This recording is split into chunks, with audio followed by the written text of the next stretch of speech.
Quickly get in a couple of comments. Totally against gambling. It'll be bad for the community.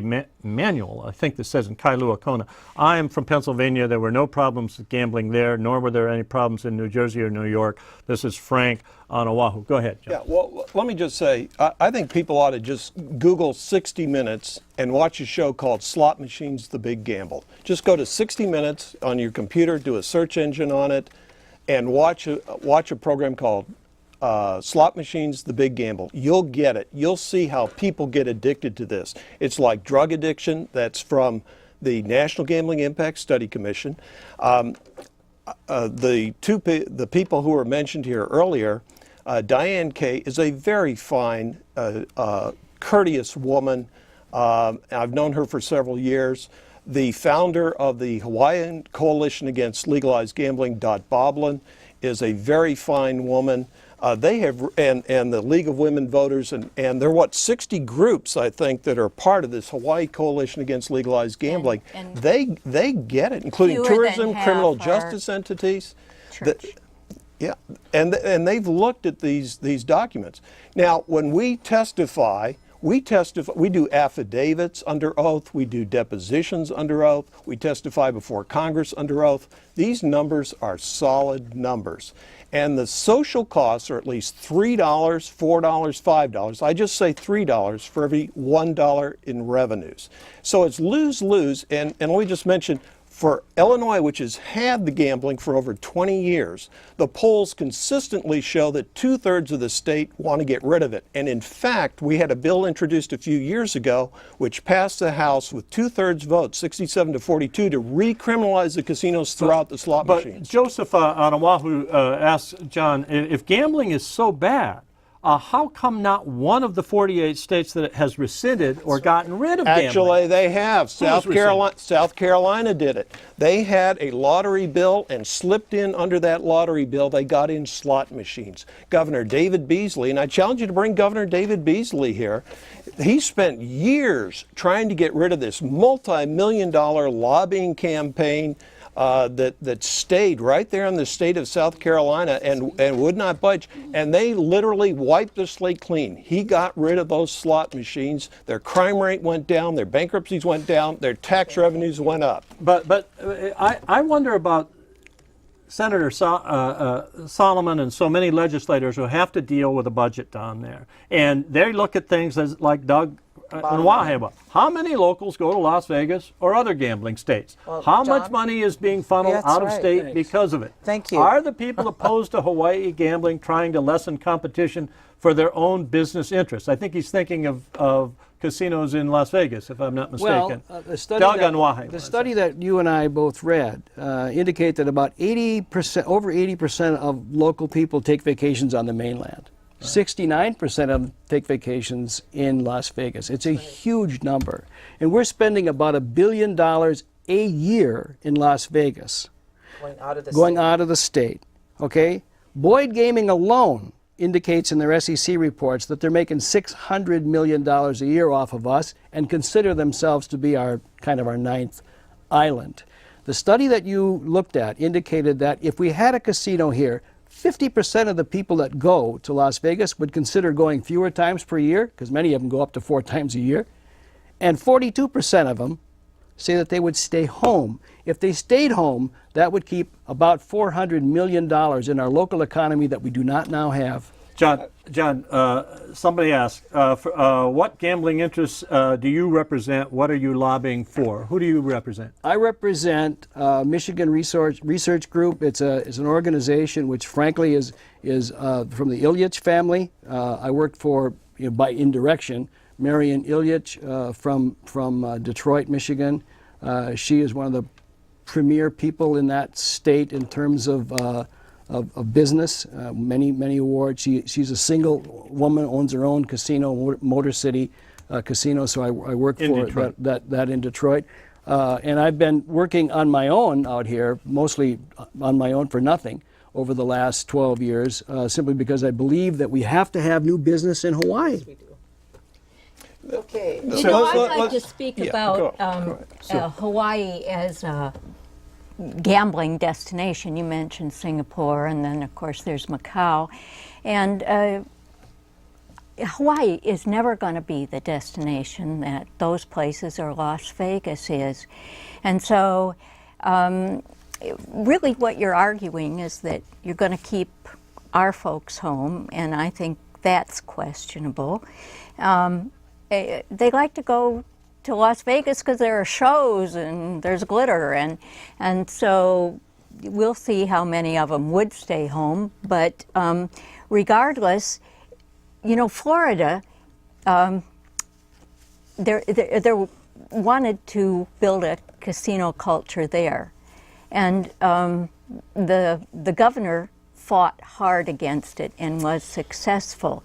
And it's true that there has not been a mature tourist industry in a state upon which casino culture has been imposed successfully. That's really a good point. Let me address that. I was just down in Miami, Florida, addressing a group of CEOs, middle managers, about 300 in the crowd.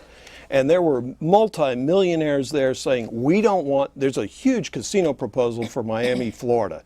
$6 billion proposal out of the Genting Group. And I was amazed. The CEOs there got it right away. They've been watching these 60-minute shows. There's another one called Financial WMDs, for Financial Weapons of Mass Destruction.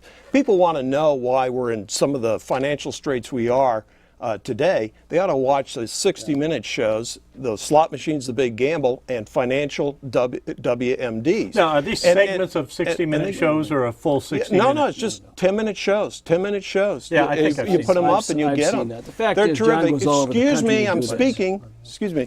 And if you go down there and you talk to these multimillionaires, they get it immediately. As a matter of fact, the Genting Group came in and bought the Miami Herald building, the major newspaper in the state, for $250-some million. And to the credit of the newspaper, they are in fact admitting, yes, they bought our newspaper building and they're giving it to us rent-free, lease-free for 3 years. This is a very powerful industry that comes in. It's all about money. It's all about slot machines. They want to bring thousands of slot machines into Miami, Florida. The business community is uniformly against it. The Attorney General's against it.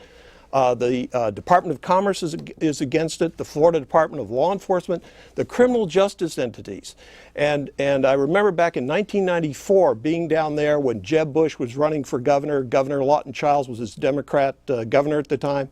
They were both against this. And the Department of Commerce said this was, quote unquote, a hostile takeover of their tourism economy. Now this is the largest tourism economy in the United States, and I think Hawaii should learn from that. And I get a little impassioned about this because I've been coming here for years and years. But I got to let. Yeah, go ahead. Go ahead. Alama, what were you going to say? I think I interrupted Okay, you. yes, you did. You know, everybody kind of has. But anyway, so as I said before, you know, I've been a very strong Hawaiian advocate for over 30 years. I started off as the first OHA trustee.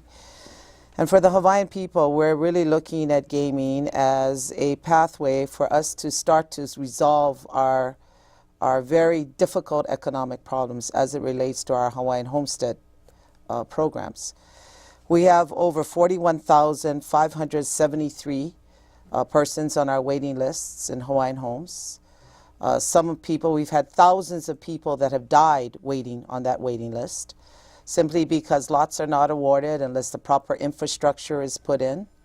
The Department of Hawaiian Homelands needs anywhere from $169 million to $200 million just to try to address this, just catch up.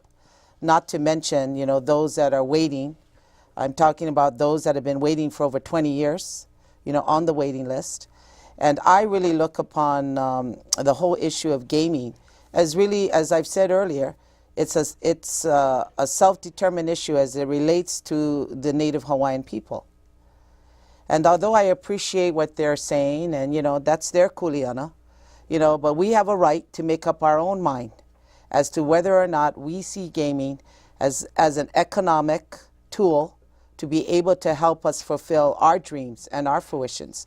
Now, many of Indian tribes have engaged in gaming and have done very well. Their tribes have advanced. Their children are going to, you know, credible universities and colleges. They've been able to improve their infrastructure within their own communities. Many of them are very mindful as to these problems that is a reality, you know, from gaming, but have restricted their development in terms of their casinos. Many have maybe 1 or 2 casinos, and they manage them very well. I don't think that the Hawaiians are interested in overwhelming, you know, the tourism industry here in Hawaii. And, you know, I really feel that the state of Hawaii has to look at these as an alternative in helping the Native Hawaiian people be able to fulfill their mandates, you know, and the kinds of fiduciary duties that they have towards their own people, which has never been fulfilled by the state of Hawaii since we became a state. So, you know, this is my perspective. This is how I'm looking at the issue. This is why when I introduced one freestanding casino in Waikiki. Why in Waikiki? Why in Waikiki is because Waikiki, I feel, is an area that is the world destination for Hawaii. And, you know, many of our Hawaiian people work at Waikiki. And you would have, excuse me, but you would have the... Okay, what is it? Well, Okay, go ahead. I'm just trying to That's find okay, out, but you go would ahead. have the income of it directed toward Hawaiian, paying for Hawaiian homelands, Well, if infrastructure and it's, stuff. of course we would. We would dedicate some of the proceeds, you know, whether it's our 20% that we now receive from ceded lands. You know, I mean, you're looking at a $500 million, supposedly, am I right, John? Yeah. A $500 million industry that is what? Is that an annual? Yeah. An annual? You know, if we're looking at 20 to 25% of that, you know, that's a tremendous amount of money, of dollars. I've got a question for Senator Solomon. Yes, go ahead. I hear your argument there. Yes. But you have introduced bills that are almost a shotgun approach. And for instance, I think you have one that's for a casino on Banyan Drive in Hilo. You have one for okay. internet, one Banyan for Drive shipboard in Hilo, gambling. that's on ceded lands. I see. Okay. Okay. Yeah, so that's a ceded lands. Right. In Waikiki, How that is about not the a ceded internet? land issue. How about the internet gaming? The bill? internet gaming, well, you know, we were informed that they're doing it anyway. Internet gaming, you know, and we need to put some kind of, you know, to look at it. And I think our, if I may, thank you, our committee on business and technology, you know, we're looking at on just not internet gaming, but we're also looking at all kinds of tax possibilities, you know, as through the, you know, through the internet. So, you know, we're looking at it in a very broad perspective. May I address the internet gambling Sure. issue? Sure. The National Gambling Impact Study Commission said that internet gambling should be, it was and should remain recriminalized. As part, this is actually an interpretation of the 1961 Wire Act passed by Attorney General Robert F. Kennedy, President Kennedy's brother, to curb organized crime and electronic types of gambling. And in fact, internet gambling is and has remained illegal. There was a recent Department of Justice opinion which is trying to reverse 60 years of precedent, but I think that people are on very shaky ground, actually on quicksand, if they think that that's going to stand. And the problem with internet gambling, you mentioned at the top of the hour, we had 10 years of congressional hearings on this as well, and in 2006, the Unlawful Internet Gambling Enforcement Act was passed by Congress with 80% of the vote. Bipartisan, Democrats, Republicans, everyone's in favor of this. Why? Because if you have gambling on the internet, which by the way is still a crime, if you have gambling on the internet, that means you're going to have gambling in every living room, at every work desk, at every school desk, and on every mobile phone. And in fact, you can just click your mouse, lose your house. I want to, we've had 2 or 3 calls asking this question. I throw it out to anybody. I'd like to know if the panel thinks it would be right for the state of Hawaii to vote on a referendum as to gambling being illegal in the state and see how the people feel. Would you go along with that, Sue? No, I wouldn't. I kind of hate to say that because as a league person, I believe in you know, participation by the citizenry. However, it seems to me that probably the numbers are stacked a bit because the people that are going to be for it are going to have lots of money to put behind advertisement. We don't have any money. We find John, would you I'm would, very much in support. you're in support of a I'm referendum? very much in support of a referendum. It's not a problem at all. Sure, a Yeah. referendum would be Put nice. it up to the I ballot. don't Let think the anybody people ought to decide. say. Yeah, I don't think anybody Yeah. ought to say, I know better You know? than you. Right. The problem is it's not a level playing field. The average. Excuse me a minute, but John, on other issues, for example, let's take the issue of rail, mass transit rail. There are people who seem to want to say, we know better than the voter did. So is there do we really believe that we're going to put everything out for a vote? That wasn't the question, was it, Dan? The question was where we going to put gambling out to a vote. No, that's right. That's right. Well, why don't we stick to gambling But on my this one? point is, you're then making the statement that somehow or another, you know, we should never No, I didn't. go against the will of the people. No, I never said that in the first place, and in the second place, it takes away from this argument.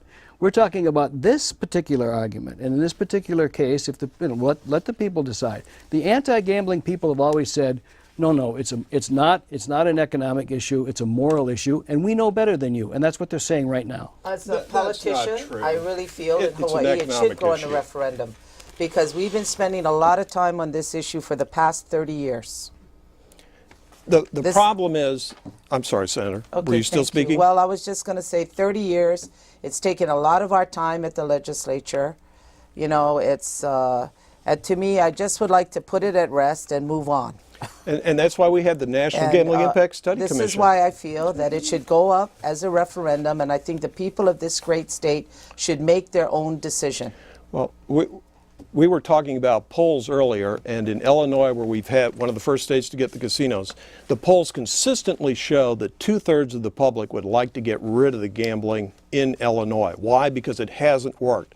Why? Because the social costs are $3, $4, $5 for every $1 in benefits. And the problem with having the vote is that the gambling industry comes in with $10, $20 million PR campaigns. They just overwhelm the public discussion on this. And you've got the poor League of Women Voters here and other groups which don't have any money in the bank. So it's really not a level playing field. If in fact we do it right here on this show, that's a level playing field. If they would agree, if the industry would agree not to overwhelm with PR campaigns, then you've got a good public debate, and everybody would be on board with that. But it's not a level playing field when you get overwhelmed with tens of millions of dollars. Where's the mayor of Chicago on this issue? The mayor of Chicago wants a downtown Chicago casino, and there's no Chicago casino there. And the reason there isn't one there is because the governor's against it. And we have looked at the economics on this for over 20 years, and it's lose-lose for the people of Illinois. Now, the fact that you've got a mayor who says, well, I think I would like this, there's some political reasons of why he would like to put something in there. But from a purely economic standpoint, governor after governor has been against it. And by the way, that's But John, I've seen some of those 60-minute things where Sure. where the governor of Pennsylvania has said to the reporter when she kept saying, well, look about addiction, look about this, what about the social problems? And his response is, you don't get it. No. Remember that? Yeah, See? yeah, I remember that. You don't get it. Yeah. And you don't get it because they're taking their money somewhere else and gambling across the way. And or that's, they're going to and Las that's Vegas why, and gambling. And that's why we did the National Commission, because it's a national, regional problem. It does, in fact, look at Australia again. If they would wipe the slate clean, get rid of the slot machines, they would create 303,000 jobs overnight because people would be buying cars and refrigerators again, computers, and other types of consumer goods. The same thing happened in South Carolina when they wiped the slate clean. They got rid of all the slot machines. They increased their numbers of jobs. Their tax revenues went up. Their crime rate went down. Their bankruptcies went down. Gambling doesn't work. You can't gamble your way to prosperity. That's one of our favorite quotes by our current governor. John, one thing that does bother me is if gambling will save you, what's happened to Las Vegas recently? I mean, when an economic downturn comes, Las Vegas, I understand, is in terrible shape right now. Las Vegas has had some problems. Nevada's had some problems, primarily because they overbuilt during a housing boom. And as a result of that, they've got enormous problems that have to do with that housing boom, because a lot of people went there when we were practically giving away houses, and that has been a significant problem. But it doesn't do what the gentleman suggested it does. And he suggests that every venue he goes, and he goes to every single venue there is. In fact, I believe that, I think you said, didn't you, Senator or Professor, that a gambling ban would reverse the recession in the entire United States. Didn't you say that if we just banned gambling right now, we would be out of the recession? That's a great statement. And I think if you watch the 60 Minutes show, you will find that they would put a lot of credence in those types of statements. In fact, if you got rid of the gambling, you would in fact got rid of the slot machines, just like in Australia, 303,000 jobs overnight. You are pump priming the economy. Gambling shrinks the economy. Having no gambling, having consumer productivity, grows the economy. The way for Hawaii to move forward and the entire country is to grow the economy.